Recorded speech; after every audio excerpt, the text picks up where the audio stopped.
Bismillahirrahmanirrahim. Assalamualaikum warahmatullahi wabarakatuh.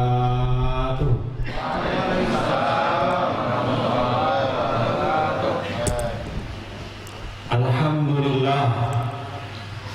Alhamdulillahilladzi ahyana ba'dama amatana wa ilaihin nusyur. Wassalatu wassalamu ala Rasulillah sallallahu alaihi wasallam wa ala alihi wa ashabihi ajma'in, amma ba'd. Yang terhormat Bapak Camat yang berhadir bersama kita pada kesempatan subuh yang penuh dengan barakah ini. Kemudian hadir pula bersama kita Bapak anggota Dewan. Rekam.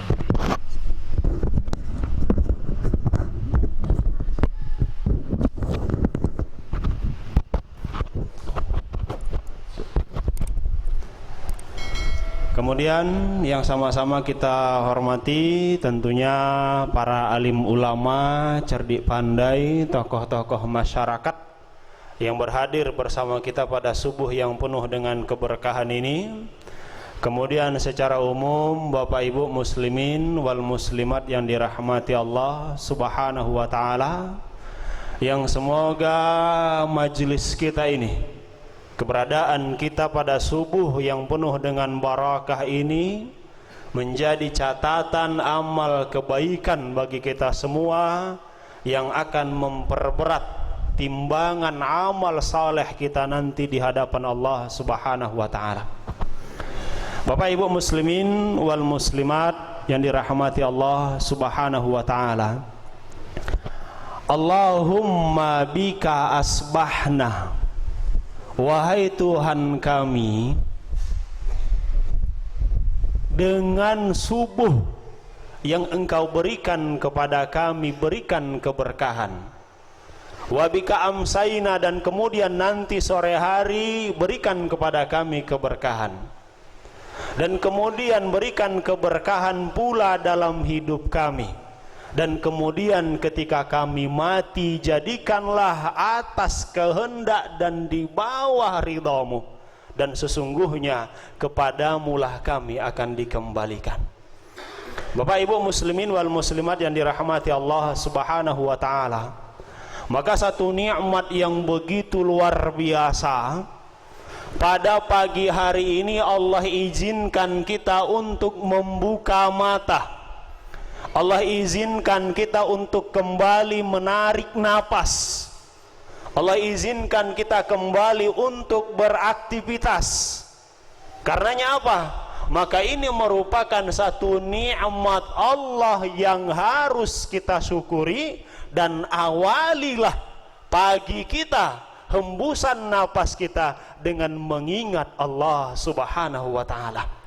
Makanya dalam hadis yang disampaikan oleh Abu Musa al-Asy'ari, apa kata beliau? Qala Rasulullah sallallahu alaihi wasallam, Rasulullah sallallahu alaihi wasallam bersabda, masalul mu'min alladhi yadhkuru rabbahu walladhi la yadhkur kamasalil hayyi wal mait. Diumpamakan seorang mukmin, seorang hamba Allah yang senantiasa mengingat Allah dan yang kemudian tidak pernah mengingat Allah, diibaratkan seperti orang yang hidup dan orang yang mati. Artinya apa? Bahwasanya hati kita akan hidup, jiwa kita akan hidup ketika kita senantiasa mengingat Allah Subhanahu wa taala. Dan apapun ceritanya, kematian itu tidak ada baiknya, Pak. Kenapa saya sampaikan? Karena setelah mati kita tidak akan mampu lagi melakukan amal saleh seperti yang kita lakukan pada subuh ini, kecuali amal-amal tertentu yang akan sampai fadilahnya kepada kita sesuai dengan apa yang dijelaskan oleh Rasulullah sallallahu alaihi wasallam. Karenanya apa? Kita lihat apa nasihat Rasulullah sallallahu alaihi wasallam. Kafa bil mauti wa'iza. Sejatinya cukuplah kematian bagi kita sebagai nasihat untuk meningkatkan iman serta takwa kita kepada Allah. Jadi apa? nasihat yang paling ajaib sebetulnya, nasihat yang paling bagus sebetulnya untuk meningkatkan iman serta takwa kita kepada Allah, bikasrati zikril maut, adalah dengan memperbanyak mengingat mati. Itu dengan memperbanyak mengingat mati, maka niscaya akan menghidupkan hati kita untuk beramal ibadah kepada Allah, akan menghidupkan hati kita untuk senantiasa meningkatkan amal saleh kita kepada Allah, akan senantiasa menghidupkan hati kita untuk melakukan kebaikan-kebaikan di sisa usia umur yang Allah titipkan kepada kita. Al-Imam Asy-Syaikh Ibnu Utsaimin, beliau menyampaikan sebuah kalimat hikmah yang begitu luar biasa. Kita simak bersama. Innaka tajidu ala khatarin. Kata beliau, sesungguhnya Bapak Ibu muslimin wal muslimat, kita semua ini berada dalam sebuah kekhawatiran. Fa inna lil maut laisa lahu ajalum ma'lum. Kenapa? Karena kematian itu tidak ada satupun ketentuan yang sudah ditetapkan yang manusia mengetahuinya. La ahad minna, tidak satupun dari kita yang mengetahui kapan kita akan kembali kepada Allah, kapan kita akan dipanggil Allah, kapan akhir dari kehidupan kita di atas muka bumi. Qad yakunul insan yakhruju min baitihi wa la yarji' ilaih. Banyak manusia yang ketika ia keluar dari rumahnya dan kemudian tak pernah lagi masuk ke dalam rumahnya. Kenapa? Karena begitu luar rumah, kemudian di satu tempat ia dipanggil Allah Subhanahu wa taala. Ke hal yang lebih sederhana, waqad yajlisul insan ala kursiyyihi wa la yaqumu minhu. Dan terkadang ada seseorang yang dimana ketika ia duduk di atas kursinya, ia dipanggil Allah Subhanahu wa taala dan kemudian tidak lagi bergerak, tidak lagi berdiri dari atas kursinya. Waqad yakunul insan, dan terkadang ada manusia yanamu ala firasyih, ia sedang tidur di atas tempat tidurnya, ia sedang tidur di atas ranjangnya, fayuhmalu min firasihi ila firasi ghuslih, dan apa? Ternyata ia diangkat dari tempat tidurnya ke tempat pemandian terakhir. Fa inna lil maut laisa lahu ajalum ma'lum, karena kematian tak ada satupun yang mengetahui kapan hadirnya kepada kita. Bapak Ibu muslimin wal muslimat yang dirahmati Allah Subhanahu wa taala, alhamdulillah pada pagi hari ini kita mulai hari kita mulai amal ibadah kita mulai kehidupan kita mulai tarikan napas kita dengan mengingat Allah Subhanahu wa taala. Begitu bangun, terdengar kumandang azan dari masjid, kita bersihkan diri kita, kemudian kita bacakan doa, alhamdulillahilladzi ahyana ba'dama amatana wa ilaikan nusur wa ilaihin nusur. Alhamdulillah, segala puji bagi Allah Subhanahu wa taala yang telah menghidupkan kami dari mati yang sementara, dan sesungguhnya kepadamu lah wahai Tuhan kami akan dibangkitkan nanti di yaumil akhir. Ini nikmat yang luar biasa. Allah hidupkan kita dan kemudian kita hadir ke masjid ini dan kemudian kita hadapkan wajah kita kepada Allah, kita bersimpuh di hadapan Allah, kita mengingat Allah, kita meminta ampunan kepada Allah, dan kita meminta agar senantiasa kita berada dalam keridhaan dan barokahnya Allah Subhanahu wa taala. Maka pada kesempatan subuh yang penuh barakah ini, kita simak apa yang disampaikan oleh Abu Ali Ad-Daqqaq, ya, di mana penyampaian ini tercantum dalam kitab At-Tadhkirah bi Ahwalil Maut wa Umuril Akhirah, adalah tentang perkara kematian dan perkara-perkara akhirat. Apa disampaikan di sana? Al-Imam Abu Ali Ad-Daqqaq menyampaikan, man aksara dzikrul maut ukrima bisalasah. Siapa di antara hamba-hamba Allah yang mereka senantiasa mengingat kematian, maka Allah akan memberikan kepada mereka 3 sifat yang mulia.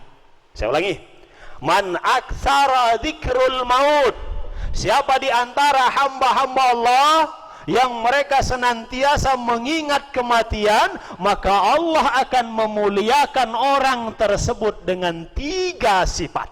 Yang pertama apa? Nasyatul ibadah, Orang yang senantiasa mengingat kematian niscaya akan memotivasi dirinya untuk meningkatkan amal ibadahnya kepada Allah.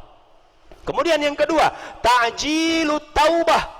Orang yang senantiasa mengingat kematian niscaya akan membuat dirinya bersegera untuk bertaubat kepada Allah. Kemudian yang ketiga, al-qana'atu fil qalbi. Siapa di antara hamba-hamba Allah yang senantiasa mengingat kematian, niscaya Allah akan menanamkan sifat qanaah di dalam hatinya. Apa sifat qanaah? Adalah sifat merasa cukup terhadap apa yang diberikan Allah kepadanya. Nih, 3 sifat yang mulia ini akan Allah tanamkan, akan Allah anugerahkan ke dalam hati kita ketika kita senantiasa bidzikril maut, mengingat kematian. Yang pertama, nasyatul ibadah, adalah di mana akan membangkitkan semangat kita dalam beramal ibadah kepada Allah Subhanahu wa taala. Ja'a rajulun, pernah satu kali datang seorang laki-laki Ansar kepada Rasulullah sallallahu alaihi wasallam, faqal, ya Rasulullah, wahai Rasulullah, kata laki-laki tersebut, ayyul mu'mini afdal, wahai Rasulullah, sampaikan kepadaku tentang ciri seorang mukmin yang paling baik. Apa kata Rasulullah? Ahsanuhum khuluqan. Seorang mukmin yang paling baik adalah yang paling baik akhlaknya.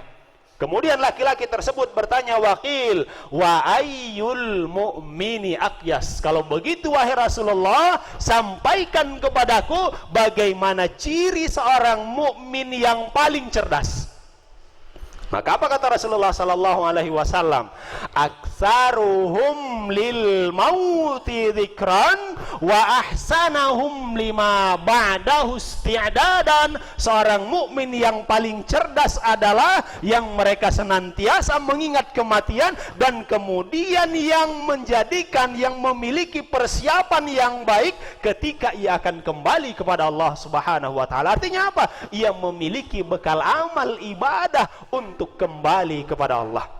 Maka harus kita lakukan apa? Nasyatul ibadah, dengan harapan dengan kita mengingat banyak kematian, kita mengingat akan kembali kepada Allah Subhanahu wa taala, niscaya akan menghadirkan sifat nasyat al-ibadah, giat beramal ibadah kepada Allah Subhanahu wa taala. Kita hadir ke masjid ini kemudian dengan niat beramal ibadah kepada Allah Subhanahu wa taala, maka setiap kebaikan, setiap langkah kita, setiap amal saleh, duduknya saja kita di masjid ini telah dinilai sebagai sebuah amal ibadah kepada Allah. Duduknya saja kita di masjid ini telah menjadi sebuah nilai ibadah di hadapan Allah Subhanahu wa taala. Sebetulnya Bapak Ibu muslimin wal muslimat yang dirahmati Allah Subhanahu wa taala, ibadah itu sederhana, ya. Kita mengartikan amal ibadah sebentuk penghambaan kita kepada Allah. Apakah amal ibadah kita akan menjadikan kita masuk ke dalam surganya Allah? Ini tidak menjadi sebuah jaminan. Namun setidaknya apa? Dengan amal ibadah yang kita lakukan, kita sedang merayu kepada Allah. Kita sedang memohon kepada Allah, semoga Allah datangkan ridhonya kepada kita, Allah turunkan anugerahnya kepada kita. Andaikan ridho Allah sudah kita gapai, Pak, andaikan ridha Allah sudah kita gapai, maka apalagi nikmat yang paling mulia kecuali kita mendapatkan keridhaan daripada Allah Subhanahu wa taala. Kenapa? Karena amal ibadah kita, pahala kita belum tentu menjamin kita untuk masuk ke dalam surganya Allah. Ya, kita tidak boleh menjadi hamba Allah yang menilai ketika kita giat beramal ibadah maka balasannya adalah surga. Kenapa? Karena pada akhirnya apa? Yang perlu kita gapai dari amal ibadah tersebut adalah keridhaan Allah Subhanahu wa taala. Kita berhadir ke masjid jika tidak dengan niat yang baik, jika tidak dengan niat yang ikhlas, maka sungguh amal ibadah tersebut tidak akan memiliki nilai di hadapan Allah. Namun sekecil apapun amal ibadah, jika memang sudah lillahi ta'ala, niscaya akan menjadi sebuah nilai yang mulia di hadapan Allah Subhanahu wa ta'ala. Kita duduk saja di masjid, kita lihat ada sampah sedikit, kita ambil, kita masukin kantong, kita buang keluar. Hati ibadah ini sudah ibadah. Ibadah itu sederhana, Pak. Ya, bentuk ubudiyah kepada Allah itu sederhana. Tadi sebelum subuh kita sudah salat. Man shalla raka'atail fajri khairum minad dunya wa ma fiha. 2 rakaat salat sebelum subuh, 2 rakaat fajar sebelum subuh, apa kata Rasulullah? Itu lebih baik daripada dunia dan seisinya. Maka merugi seorang hamba Allah yang melewatkan kesempatan ini. Ya, merugi seorang hamba Allah yang melewatkan kesempatan ini. Sesibuk apapun kita, Pak, seletih apapun kita, Bu, andaikan azan subuh berkumandang, segera bersihkan diri kita, bersimpuh di hadapan Allah, lakukan 2 rakaat sebelum subuh. Disampaikan Rasulullah, melaksanakan 2 rakaat ini, kata Rasulullah, lebih baik bagimu daripada dunia dan seisinya. Apalagi salat subuh. Itu makanya kebangkitan umat Islam itu di mana? Di salat subuhnya. Kalau umat Islam satu daerah tak hidup salat subuhnya, maka tidak akan ada kemakmuran di daerah tersebut, tidak akan ada kejayaan di daerah tersebut. Sesuai dengan apa yang disampaikan Rasulullah, 2 rakaat sebelum subuh saja sudah lebih baik daripada dunia dan seisinya. Lalu bagaimana dengan sholat subuh yang kita lakukan ini? Tentunya akan ada fadilah, akan ada kemuliaan yang lebih banyak lagi, yang lebih agung lagi daripada 2 rakaat sebelum subuh. Ini makanya apa? Nasyatul ibadah, kita harus rajin beramal ibadah kepada Allah. Kenapa? Karena kita menyadari bahwasanya apa yang kita lakukan dari amal ibadah tersebut, itulah yang akan kita bawa kembali kepada Allah Subhanahu wa taala. Dan kita harus menanamkan dalam diri kita bahwasanya saya harus memiliki amal ibadah. Saya harus punya bekal untuk dibawa kembali kepada Allah Subhanahu wa taala. Walaupun amal ibadah itu sederhana, Pak. Walaupun amal ibadah itu di hadapan manusia biasa-biasa saja. Lihat apa yang pernah dilakukan Bilal bin Rabah, ya, oleh Bilal bin Rabah, salah seorang sahabat Rasulullah sallallahu alaihi wasallam, dalam peristiwa Isra. Rasulullah sampai ke langit ke-7, ya. Kemudian dalam perjalanannya digambarkan beliau mendengar sami'ar Rasul sallallahu alaihi wasallam sautut dauda. Rasulullah sallallahu alaihi wasallam mendengar suara hentakan kaki seorang yang berjalan, yang pada saat itu Rasul tidak mengetahui ini suara terompah, ini suara sendal, sering saya dengar, kata Rasulullah. Tapi pada saat itu Rasulullah tidak mampu untuk mengetahui siapa, dan ini suara terompah, suara kaki dari siapa. Begitu turun ke bumi, setelah selesai peristiwa Isra, Rasulullah berjalan ke masjid dan kemudian bertemu dengan Bilal bin Rabah, ya. Rasulullah tersenyum. Hadza sautul ladzi asma'uhu fis sama. Ini adalah suara terompah yang sudah pernah aku dengar di surga, kata Rasulullah. Kemudian apa? Rasulullah bertanya kepada Bilal, ya Bilal, ma'amaluka salih, wahai Bilal, apa amal ibadahmu yang mulia sehingga engkau masih hidup di atas muka bumi, tapi suara detak kakimu telah sampai ke surga. Tuh, engkau masih hidup di atas muka bumi, akan tetapi suara daripada detak kakimu telah sampai ke surga, kata Rasulullah. Bilal menjawab dengan penuh takzim di hadapan ya Rasulullah, ya Rasulullah, bagaimana mungkin aku memiliki amal yang mulia melebihi daripadamu ya Rasulullah. Saya tidak memiliki amal yang mulia, saya tidak mungkin mengalahkanmu dalam beramal ibadah kepada Allah. Namun satu hal yang senantiasa aku lakukan, kata Bilal, aku senantiasa menjaga wudukku, dan kemudian setiap aku selesai berwuduk, aku senantiasa melakukan salat 2 rakaat, yaitu salat sunnah wuduk. Sederhana, Pak, ya.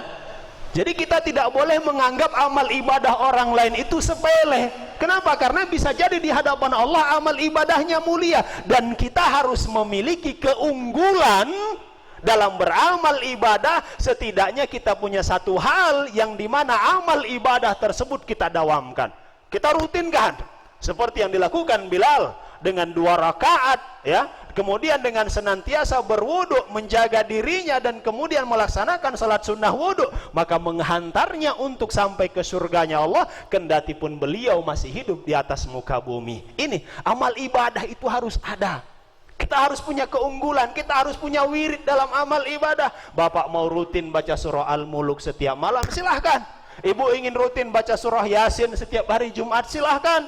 Ingin rutin dengan zikir setiap selesai sholat, silahkan. Kenapa? Karena sejatinya setiap amal ibadah itu memiliki kemuliaan di sisi Allah Subhanahu wa ta'ala. Dan saya sampaikan juga, amal ibadah itu sejatinya mudah, ya, tak ada yang sulit. Ya, jika kita tak sanggup melakukan amal ibadah yang berat, maka pilih amal ibadah yang Rasulullah sallallahu alaihi wasallam sampaikan kepada kita dengan hal yang mudah untuk kita lakukan. Dengan hal yang mudah untuk kita lakukan. Lihat apa yang pernah terjadi, ya, kepada Abdullah bin Umar. Abdullah bin Umar, ya, seorang sahabat Rasulullah sallallahu alaihi wasallam, pernah satu ketika beliau, ya, mendengar hadis dari Rasulullah sallallahu alaihi wasallam, man shalla janazatin fa'alaihi qirat. Ya, beliau mendengar hadis dari Rasulullah, siapa yang ikut serta mensolatkan jenazah maka ia mendapatkan satu qirat, kata Rasulullah. Mal qirat, al qirat misla jabal Uhud, ya, ia mendapatkan pahala sebesar Jabal Uhud, kata Rasulullah. Jadi mendengar hadis itu, ya, Abdullah bin Umar senantiasa di mana ada yang meninggal dunia beliau ke sana, ya. Di mana ada orang yang berduka, beliau ke sana ikut mensolatkan jenazah. Dengan tujuan apa? Agar mendapatkan satu qirat tadi. Akan tetapi apa yang terjadi? Ternyata hadis yang beliau terima itu belum sempurna. Ya. Maka apa? Abu Hurairah menyampaikan, "Wa man atsba'ahu," dan siapa yang ikut serta menghantarkannya ke kubur, ikut menimbun kuburnya, ikut mendoakannya, apa kata Rasulullah sallallahu alaihi wasallam? Fa'alaihi qirat, maka ia mendapatkan satu qirat lagi. Tuh, mendapatkan satu qirat lagi. Sampai kepada Abdullah bin Umar. Ya, apa kata Abdullah bin Umar? Tidak mungkin. Rasulullah hanya menyampaikan mensalatkan saja, mengantarkan tidak, kata Abdullah bin Umar. Maka Abdullah bin Umar pergi menemui istri Rasulullah, ya, Sayyidah Aisyah radhiyallahu anha. Apa kata Abdullah bin Umar? Ya Aisyah, wahai Aisyah ummul mukminin, saya mendengar bahwasanya Abu Hurairah menyampaikan Rasulullah sallallahu alaihi wasallam bersabda, siapa yang ikut serta mensolatkan jenazah kemudian mengantarkannya ke kubur, ia mendapatkan 2 qirat. Bagaimana ini wahai ummul mukminin? Apa kata ummul mukminin Aisyah radhiyallahu anha? Sadaqa Abu Hurairah. Benar apa yang disampaikan oleh Abu Hurairah. Apa kata Abdullah bin Umar? Wallahi laqad faraktu qararit kasirah. Alangkah meruginya aku, kata beliau. Alangkah meruginya aku. Kenapa? Karena selama ini aku telah melewatkan pahala yang banyak. Aku hanya istiqamah ikut mensolatkan, tak ikut serta mengantarkannya ke kubur. Maka dengan demikian aku telah menghilangkan banyak pahala. Aku telah kehilangan banyak kebaikan. Ia merasa sedih, ya. Kenapa? Karena melewatkan amal-amal saleh tersebut, melewatkan kebaikan tersebut atas dasar ketidaktahuan, Pak. Ya, ketidaktahuan. Sementara kita tahu amal ibadah, kita tahu fadilahnya, dan kemudian kita enggan untuk melaksanakannya. Kita banyak melakukan fadilah-fadilah, ya, kita banyak mengetahui fadilah dari amal-amal saleh, namun kita enggan untuk melakukannya. Zikir saja itu luar biasa, ya. Zikir saja itu luar biasa, Pak. Ya, man qala subhanallah, siapa yang mengucapkan subhanallah 33 kali setelah salat, kemudian mengucapkan alhamdulillah 33 kali setelah salat, kemudian Allahu akbar 33 kali, wa kammalal mi'ah, ia sempurnakan menjadi 100 dengan mengucapkan la ilaha illallah. Apa kata Rasulullah sallallahu alaihi wasallam? Ghufirat khotoyahu in kanat misla zabadul bahar. Allah akan menghapuskan dosanya sekalipun dosanya sebanyak buih di lautan. Itu. Jadi amal ibadah itu sederhana dan mudah untuk kita laksanakan, namun terkadang kita lalai dari beramal ibadah tersebut, ya. Selesai salat assalamualaikum waalaikumsalam, kita berdiri, kita lupa untuk berzikir kepada Allah, kita lupa untuk bersalawat kepada Rasulullah, ya. kita lupa untuk menyampaikan kalimah-kalimah thayyibah, kita lupa untuk mengucapkan doa Allahumma antas salam wa minkas salam. Ini adalah kemuliaan-kemuliaan amal ibadah yang di dalamnya terdapat banyak fadilah. Maka oleh karena itu Bapak Ibu muslimin wal muslimat yang dirahmati Allah Subhanahu wa taala, ingatlah akan kematian tersebut, niscaya akan memacu diri kita untuk giat dalam beramal ibadah kepada Allah. Sekecil apapun amal ibadah tersebut, ya, laksanakan mulai dari hari ini. Kita istiqomahkan mulai dari ini, karena kita tak tahu, bisa jadi amal ibadah yang kecil tersebut, amal ibadah yang sedikit tersebut, inilah yang akan menghantarkan kita pada keridhaan Allah Subhanahu wa taala. Bapak Ibu muslimin wal muslimat yang dirahmati Allah Subhanahu wa taala, sudah jam 6, Pak. Masih ada 2 poin lagi. Baik, kita lanjutkan yang kedua. Hal yang kedua, kemuliaan yang akan didapatkan orang yang senantiasa mengingat kematian, ta'jilut taubah, akan menyegerakan orang tersebut untuk bertaubat kepada Allah Subhanahu wa taala. Saya ulangi, kemuliaan yang akan didapatkan orang yang senantiasa mengingat kematian, maka niscaya akan menjadikan orang tersebut bersegera untuk bertaubat kepada Allah Subhanahu wa taala. Ya, Allah Subhanahu wa taala mengingatkan kita dalam hadis Al-Qudusi, apa kata Allah? Inna Allah Ta'ala, sesungguhnya Allah Subhanahu wa Ta'ala, yanzuru ila wajahil abdi, Allah senantiasa melihat kepada wajah-wajah hambanya ketika matahari terbit dan kemudian menyampaikan, ya ibadi qad kabara sinnak, wahai hambaku, kata Allah, senantiasa umurmu selalu bertambah, wa daqqa azmak, kemudian tulangmu semakin rapuh, wa raqqa jildak, kemudian kulitmu semakin keriput, waqtaraba ajlak, dan kemudian ajalmu semakin dekat, usiamu berkurang, fastahyi minni, maka malulah engkau kepadaku jika engkau masih senantiasa berbuat dosa kepadaku, kata Allah, kama ana istahyaitu an u'adzibaka finnar, bagaimana mungkin aku yang agung, aku yang mulia, kata Allah, aku yang kalian agungkan sebagai zat yang paling kuat, bagaimana mungkin aku bisa mengazab dan menyiksa kalian nanti di yaumil akhir. Ini nasihat Allah kepada kita, Pak. Kita tak menyadari bahwa setiap hari umur kita berkurang. Hari yang kemarin, malam yang kemarin tak lagi menjadi milik kita. Andaikan kita ingin mengulang beramal ibadah pada hari, pada usia yang sudah lewat, tak bisa. Kesempatan kita hanyalah umur yang masih tersisa, dan kita tidak tahu sampai kapan napas akan berada dalam diri kita. Kita tak tahu kapan malaikat akan mencabut roh kita. Maka harus kita memiliki sifat dalam diri kita, ta'jil at-taubah, senantiasalah kita bertaubat kepada Allah Subhanahu wa taala. Inni astaghfirullah taala, kata Rasulullah, saya beristighfar kepada Allah dalam satu hari satu malam mi'ata marrat, sebanyak 100 kali. Ini dijelaskan oleh para ulama, ini adalah bilangan yang biasa dilakukan Rasulullah dan bilangan yang paling sedikit. Bisa jadi Rasulullah meminta ampun kepada Allah, beristighfar kepada Allah lebih daripada 100 kali dalam satu hari satu malam. Lah, kita berapa kali beristighfar, meminta ampun kepada Allah dalam satu hari satu malam? Rasulullah yang sudah dijamin Allah masuk surga, yang maksum daripada dosa, masih senantiasa meminta ampun kepada Allah. Apatah lagi kita, Pak, yang terkadang hati lupa untuk bersyukur kepada Allah, yang terkadang mata kita pergunakan untuk melihat yang tidak layak, yang terkadang hati mendengki, ya, yang terkadang lisan menggibah, yang terkadang telinga mendengarkan sesuatu yang tidak boleh untuk kita dengarkan. Namun kita enggan untuk bertaubat kepada Allah, enggan untuk beristighfar kepada Allah. Ingat akan datangnya kematian, niscaya akan menghadirkan di dalam hati kita sifat ta'jilut taubah, bersegera bertaubat kepada Allah Subhanahu wa taala. Lihat, ingat apa yang pernah terjadi kepada Fir'aun laknatullah alaih, ya. Fir'aun laknatullah alaih, yang mengaku dirinya sebagai seorang raja, yang tidak mau beriman kepada Allah, yang mensekutukan Allah Subhanahu wa taala. falamma adrakahul gharaq.